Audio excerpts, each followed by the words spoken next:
सास बहू का लिव इन रिलेशन। नेहा खुले विचारों वाली लड़की थी। अरे नेहा, क्या दिन में सोती है?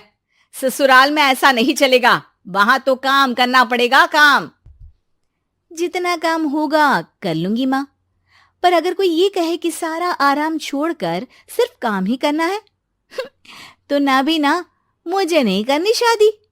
अरे कैसी बात कर रही हो? अच्छा चलो जाकर नहा लो, मैं नाश्ता लगा देती हूँ, फिर तुम्हें कॉलेज भी तो जाना है। नेहा कॉलेज के लिए निकल जाती है। वो सोचने लगती है कि ससुराल में वो कैसे मैनेज करेगी। क्या हुआ नेहा, परेशान लग रही हो?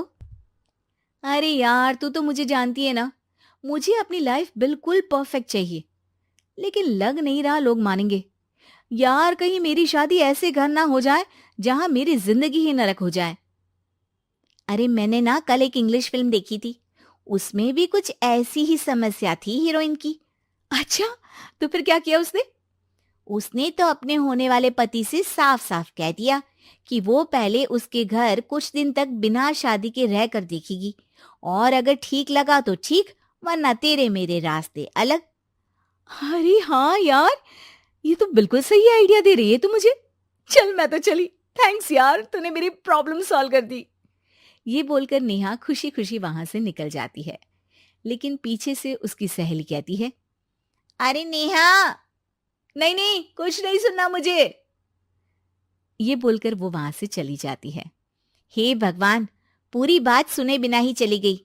अरे वो तो विदेशी फिल्म थी, वहां सब चलता है, लेकिन ये तो भारत है, सभ्यता और संस्कारों वाला देश, जहां शादी से पहले लड़की को ससुराल में नहीं रखा जाता। खैर, नेहा मस्त होकर घर आती है।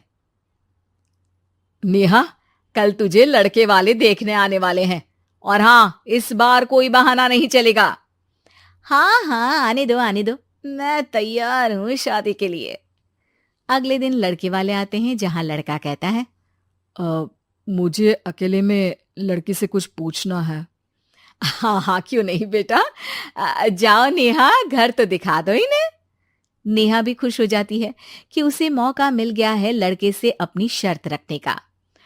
देखो, मुझे ना शादी से बहुत डर लगता है, पता नहीं कैसी लड़की आए, तालमेल बना पाए कि नहीं मेरे परिवार से। मैंने कई घरों में रोज का क्लेश होते देखा है। तुमने तो मेरे दिल की बात कर दी। मैं भी यही सोच रही थी कि भाई सास तो अच्छी होनी चाहिए, पति सपोर्ट करे ना करे, रहना तो पूरे दिन सास के साथ है। लेकिन मेरे पास ना इसके लिए एक बहुत अच्छा आइडिया है। अच्छा, कैसा आइडिया? क्यों ना शादी के पहले मैं कुछ दिनों तक तुम्हारे घर आकर रह लूं, तुम लोग मुझे समझ लेना, मैं तुम लोगों को समझ लूंगी। ठीक लगा तो शादी, वरना टाटा बाय बाय। क्यों? लड़के को नेहा की बात में दम लगता है। वो घर के सभी लोगों के सामने नेहा की बात रखता है। अरे पागल हो गई है क्या? ये कैसी शर्त है? अरे शादी से पहले मैं क्यों तुझे किसी और के घर भेजूंगी रहने?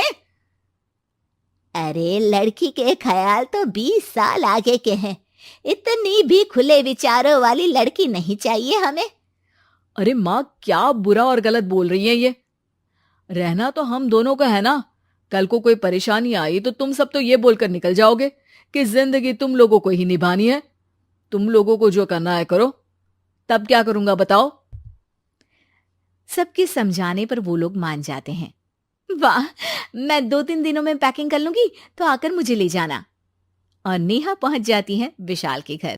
आओ आओ, ये रहा तुम्हारा कमरा। इस घर में तुम एज अ गेस्ट रहो, लेकिन माँ तुम्हें बहू की तरह ही ट्रीट करेंगी, और तुम भी उन्हें सास की तरह ही रखना। बस फिर क्या था, शुरू हो जाता है लिव इन सास बहू का ड्रामा।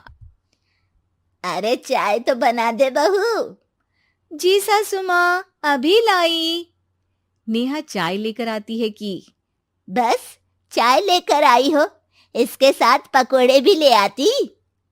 लेकिन आपने तो बताया ही नहीं कि आपको चाय के साथ पकोड़े भी चाहिए। हाँ हाँ, अब तो पता चल गया ना। रात को खाना खाने के बाद नेहा किचन में खटर पटर कर रही होती है। क्या हो रहा है वहां नेहा? माँ जी, मैं ना रात को अदरक वाली चाय पीकर सोती हूँ, ये मेरी आदत है। अच्छा, तो जरा मेरे लिए भी बना देना। दोनों सास बहू रात को चाय पीती हैं। अगले दिन, नेहा, मैं मंदिर जा रही हूँ, मेरी साड़ी निकाल कर बेड पर रख दे। नेहा सास के लिए साड़ी निकाल कर रख देती है।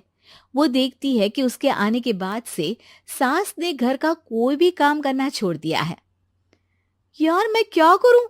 ऐसा ससुराल तो मुझे नहीं चाहिए था जिसमें मैं ही सारा काम करूं। मैं तो ऐसा घर चाहती हूं जहां सास और बहू दोनों मिलकर किचन में काम करें। हे भगवान, रात को चाय पी ली, पेट में गैस बन गई, अब तो चला भी नहीं जा रहा है। मुझे तो ऐसी बहू चाहिए जो हेल्थ के प्रति कॉन्शियस हो, क्योंकि वो ठीक रहेगी तभी तो मैं ठीक रहूंगी। दोनों समझ जाती हैं कि वो लोग एक दूसरे के लिए नहीं बने हैं। अगले दिन, नेहा, जरा चाय तो ले आना। नेहा चाय के साथ चिला भी बनाकर ले आती है। सास खा पीकर सो जाती है। अगली सुबह, तेरी बुआ सास आ रही है, उसे मैंने तेरे बारे में बताया है। तभी वहां गंवार सी एक महिला आ जाती है। चलो यहां से निकलो, कुछ नहीं है खाने के लिए, जाओ। ए नेहा, तमीज से बात करो, ये मेरी ननद यानी आशीष की बुआ है। हाय रे दैया, इतनी आकड़ वाली लड़की! अरे यही है ना जो शादी से पहले ही आकर बस गई है यहाँ पर। बस नहीं गई हूं, बसना है या नहीं ये डिसाइड करने आई थी, लेकिन इन लोगों के रिश्तेदार इतने गंवार हैं तो मैं तो ना कर रही इस घर में शादी।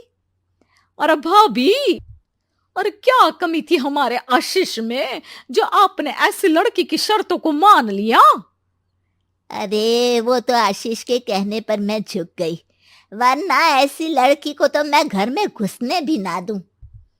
ए हेलो, ऐसी लड़की कैसी लड़की? हाँ, बिना समझे बुझे शादी कर लूं? अब तो समझ गई ना कि हम लोग गांव के हैं।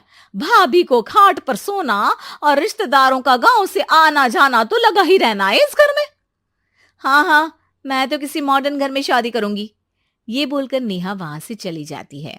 अपने घर में आकर नेहा कहती है, ना मां ना, लिव इन में रहकर देख लिया, ये गांव के लोगों का कोई भरोसा नहीं है।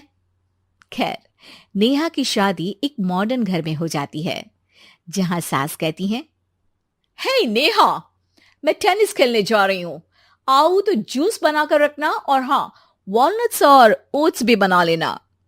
जी माँ। माँ मॉम बोलो डार्लिंग, माँ इज ओल्ड फैशन। बेचारी नेहा सर पर हाथ रख लेती है। हे भगवान, ये सास तो सास ही होती है, गांव की हो या शहर की।